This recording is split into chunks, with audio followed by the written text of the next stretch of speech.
And there are certain ways to save yourself. Save yourself from all of this email and all of this confusion that could come through. Use a virtual office. Go ahead and set it up. And say to students in your introduction, if you have a question that is not of a personal matter, probably someone else has the same question. Please post that question in the virtual office. And it would be a link on your navigation bar.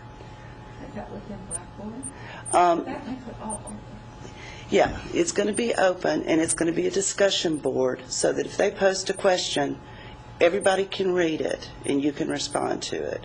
So is assignment 1 due Sunday by noon or Sunday by midnight? And then you would respond to the question.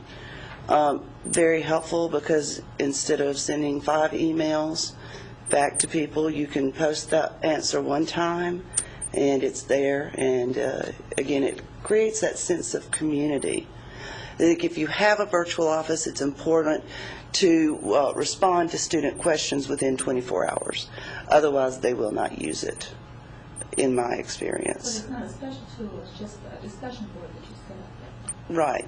It's just a discussion board that you just call. You don't have to call it virtual office. You could just set it up and say, this is the place where you can post any questions or concerns. And then just setting the expectation that it's going to be 24 hours. With email, set your expectations for response. Your response to email might be 2 hours, or it may be 2 days. But as long as you set the response, you're not going to get those emails asking if you got their emails over and over.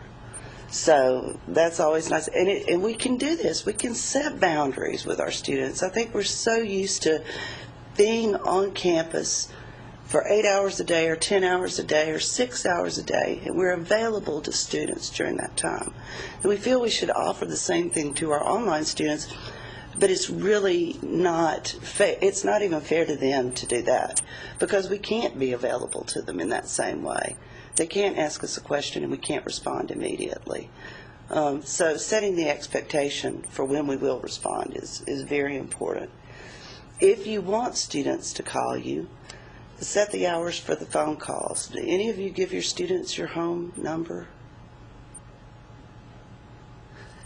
Good. That's good. I know instructors that do, because they feel like, well, they're going to call me, you know, they are going to need me, and I'm not going to be there, and they're going to call. But I think that's really sort of a different boundary that we don't need to cross. And you can get into stalking students who are stalking you via your phone, not intentionally, but they're stalking you. If you're going to allow them to call you, set hours for it. And I actually never gave my students a phone number, and that was just my preference. I wanted to drive them to the virtual office.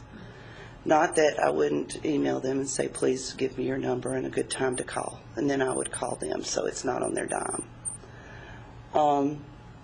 You might choose to use WIMBA for weekly clarification meetings. We had Illuminate at Graceland, and when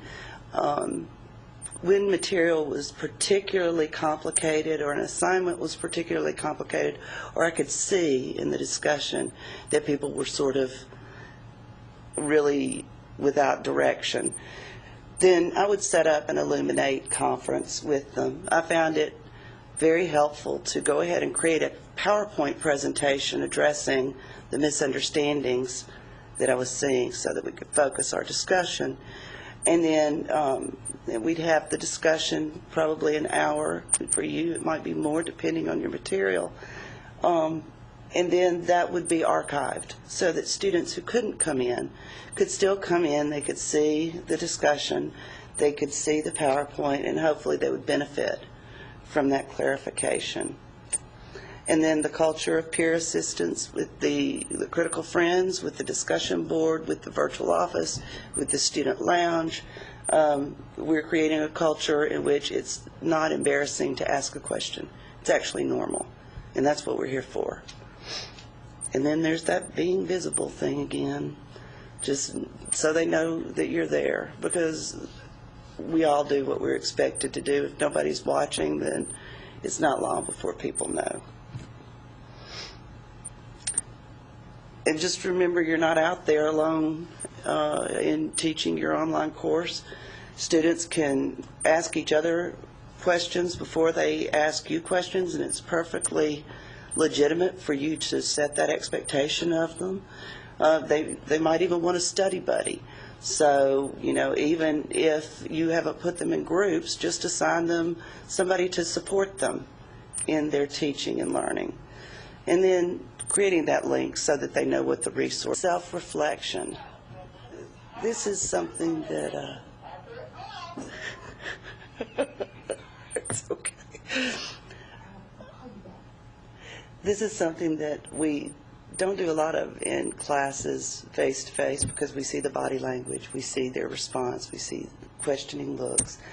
But there are several ways we can do student self-reflection, and it contributes to student achievement of the objectives in the course.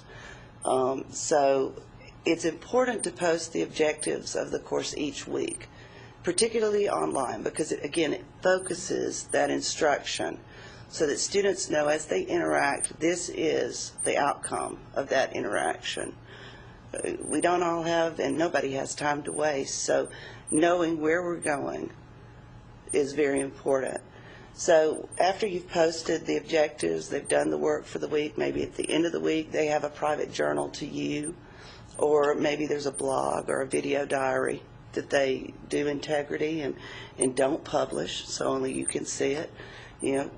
How are you meeting the objectives of the course according to what you've done this week? What have you done to meet the objectives of the course? How do you think you did? How did I assist? How did your group assist? What did we do well and what could we do better? And I think this is the kind of assessment evidence that is really, really helpful. But it also lets you as a teacher know, did I do what I thought I was doing this week? Did the students do what I thought they were doing this week? And so that kind of evidence for you is very important. And then summarizing the group discussion at the end of that discussion is something that people do as a self-reflective activity. You might assign students, take turns at that. Maybe one week this student does it for this group, and the next week another student does it for that group. But you could do that as well. Or they could email it to you. How did the group discussion contribute to my achievement of the objectives for the week? If the answer is they didn't, then we need to do something about discussion. What did we do well? What could we do more of? What could we do less of? How did this contribute to my meeting the objectives of the course?